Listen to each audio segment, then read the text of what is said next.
Hoogganaan Islaamaa kan Shi'aa Iraanii Hussein Salamiini qophaa'aa jechuudhaan dubbii baha giddu galeessaa balleessan.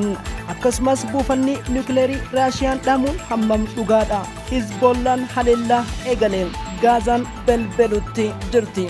Gama biraatiin humni Shi'aa Huutii galoo galaana giddu galeessas ta'ee Edan irra eenyu abbaa isaatu haa bararuu taate dubbittiin Qaatariin mufachiifte. Booddeen isii maal tahuu deemti oduu keenyaa irratti dhiyaadhaa isiniin jenna.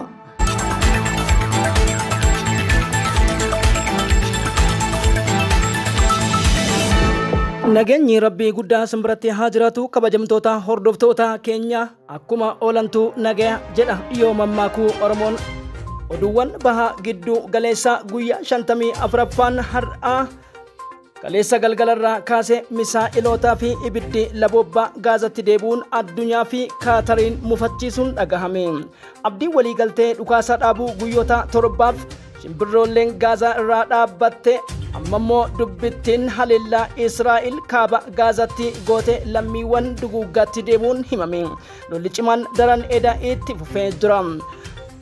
Libaanos irraa waaree booda har'a loltoota Israa'el kiw kan godhe haleellaan baalastik misaa'ilii Libaanos kan Hizbollaarraa qajeeltoo kibba Israa'el irratti gaggeeffame kambiiwwan Israa'elii haleeluun loltoonni 45 ajjeefamuun kuni raajii jedhamaatti jira.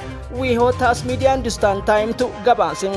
Dhaabbanni niwukileerii Raashiyaa rukutameen oduu naannichaa immoo jeequmsa keessa deebii hin qabnetti ceesisaa jira jedhame. Ra'iif Erdogan lola onnee cimaa labsuu Israa'el irratti Turkana dooluun gabaase.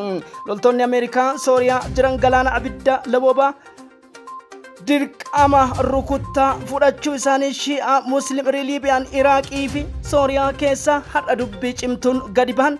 Paakistaan ammoo lola labsite. Israa'el dhabamsiisuu yoon dandahin jireenyi kenna maalii dachiirra jiraachuun kan jedhu. Akkasumas ammoo Ibraahim Ra'iisii Iraaniin maaliin gadi baate gama balballoo oduutti seenceesaan gaaddisaa gadaati. yuutuubii keenya jala seenuun tiktookii duubaan sabskiraayib laayik gochuudhaan caayaa jedhaanuu barreessa. Akkasumas ammoo peejii kana hanga adabbii yuutuubiin TikTokiin guddaan nurraa ka'utti egaa TikTokii guddaan gabaasaa baha gidduu galeessaa kana dhoowwoo isaatiin baay'ee gaddinee jirra. Hamma guyyaa 8 adabbii fixannutti asiin hordofuun dagatina. Gama balballoo oduutti ceena.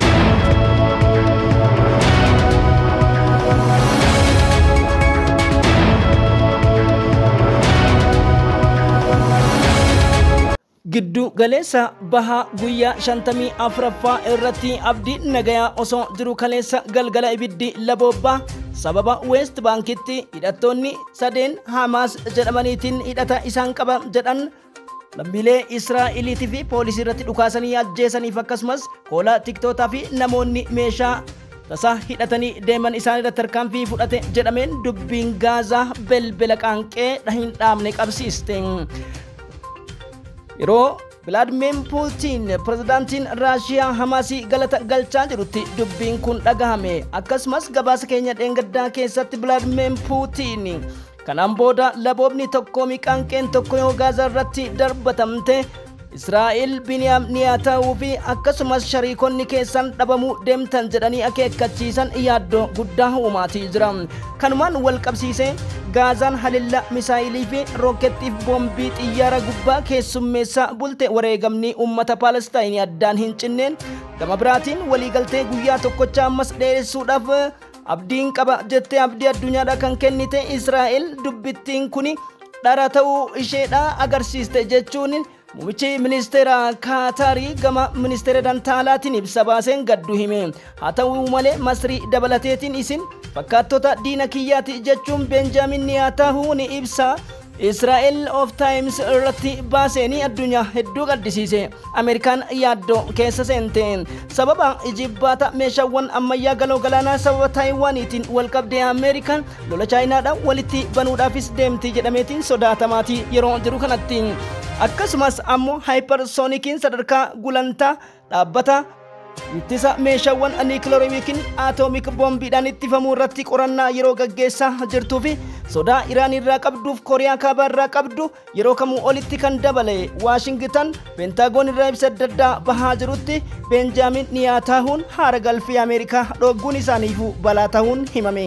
Akka xiinxaltoonni adda addaa miidiyaalee Arabiyaa CNN fi Aljaziiraa irratti dubbatanii fi WIHO fi akkasumas Tasniim miidiyaan qabatee gabaasa bahaa jiruun Israa'el lola ammaa kana kan itti deebitu yoo taate ammoo diinonni isii hammaachuu bira darbeetiin sadarkaa itti dhabamuu akka geessu himanii. Gama biraatiin ministeerri dantaa alaa Chaayinaadha Israa'eliin haleeluudhaaf qophii tahuu isaas akeekkachiisa guddaa kan kenne kaleessuma gabaasuun keenya ni yaadatama.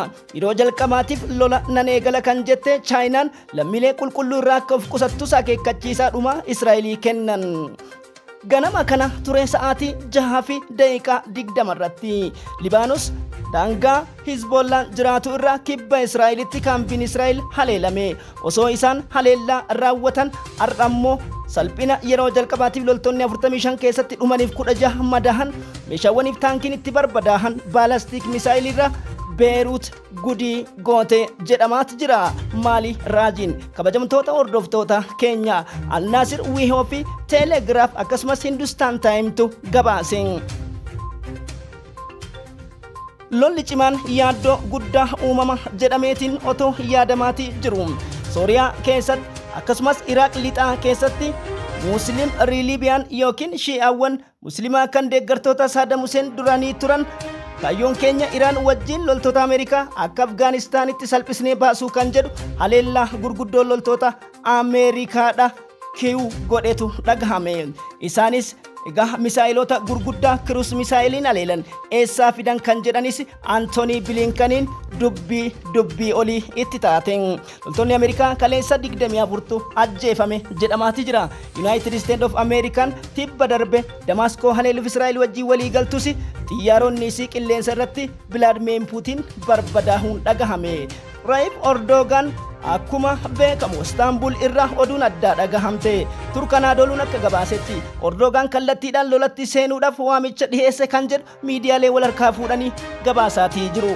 Gama biraatiin ammoo akka odeessi amma nu qaqqabe himutti Tayyip Erdogan Iraaniif Turkiin walii galu Paakistaan akkasumas meeshaa lolaa Gaazaa guutumaa guututti kennuudhaaf qophaa'u ishee kan jedhuu fi biyyoonni hedduun qoqqobbiin Israa'el irra kaa'amuu fi mana murtii idilaa addunyaa sababa Israa'eliidha kaleessa gaazexeessotaaf kan deebii kennan Anthony Blinken muummichi ministeera dantaa alaa Ameerikaadha Israa'el gaafatummaa kana jalaa ni baatti kan jedhuuf kun deebii Israa'el magaafadhaa jechuun haluun isaa ni yaadatama. Haa ta'uutii malee lolli kun garamitti deemaa jira kan jedhu yaaddoo ta'e.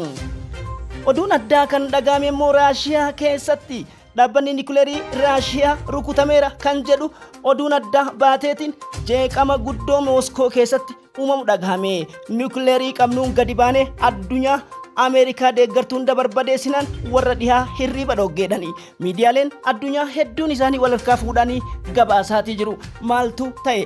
Akkasumas haleellaan ganama kan Iraaniin gara kibba Israa'elitti misaayilota 3 furguggeessite jedhan eessaa feessa rukute jala buuneet deebina oduuwwan gaggabaaboo namaaf qabanne kanuma fakkaataa horaa bulaa deebana.